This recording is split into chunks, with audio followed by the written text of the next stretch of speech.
Let's talk about Chibi. She's the worst character in the game. She's carried hard by a decent mix and her backdash, which is only made better by a funny quirk where she can cancel it into itself.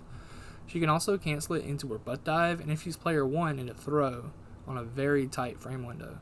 The trick to do it consistently involves taking advantage of the game's directional buffer. Instead of mashing back, you want to hit back inputs as like a tap and then a hold in a rhythm. Holding for too long can flood the input reader and make the window smaller, so ideally you let go of back once you see Chibi backdash.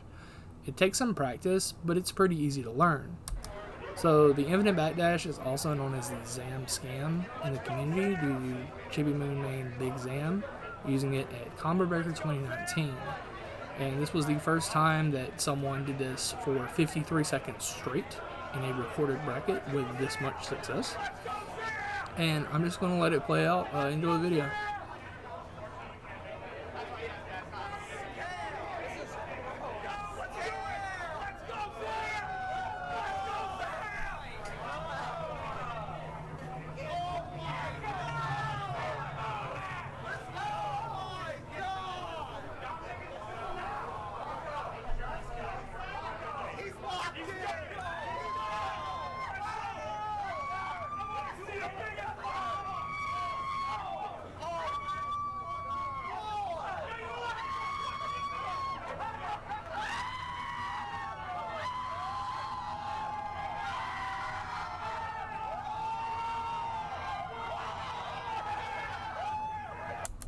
So how do backdashes work in Sailor Moon? Well, if you're not familiar with other games, you hit back twice and you're given an invulnerable getaway option, with the exception of the frame you land.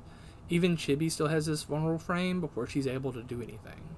There's 3 instances where this is not the case. Moon can do a double backdash by doing back, quarter circle back, and one more back input held, or 4-2-1-4-4. And of course, Chibi has the tap hold method mentioned earlier. As long as she has 2 back inputs in the input buffer and is holding back on the 26th frame, she gets the backdash. The last is the port to wake up option, and I'm not about to talk about that here. I'm just not.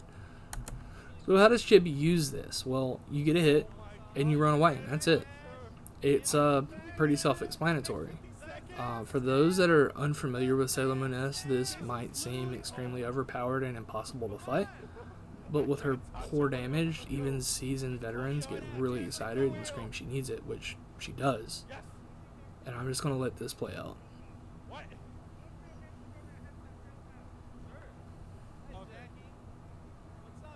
That's what I'm talking about, baby! Let's go, Sam! This is not cheap. She needs it. It's fair and balanced. She needs it. She needs it.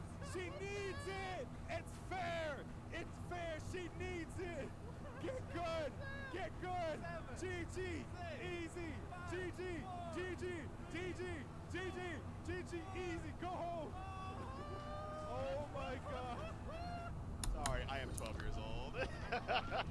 So the input buffer allowing tap hold definitely makes it easier than it looks, but it's a lot of continuous inputs, meaning the riskier decision to fish for options during that dash, like her butt dive and throw, can help whittle away the opponent while also giving you a chance to rest.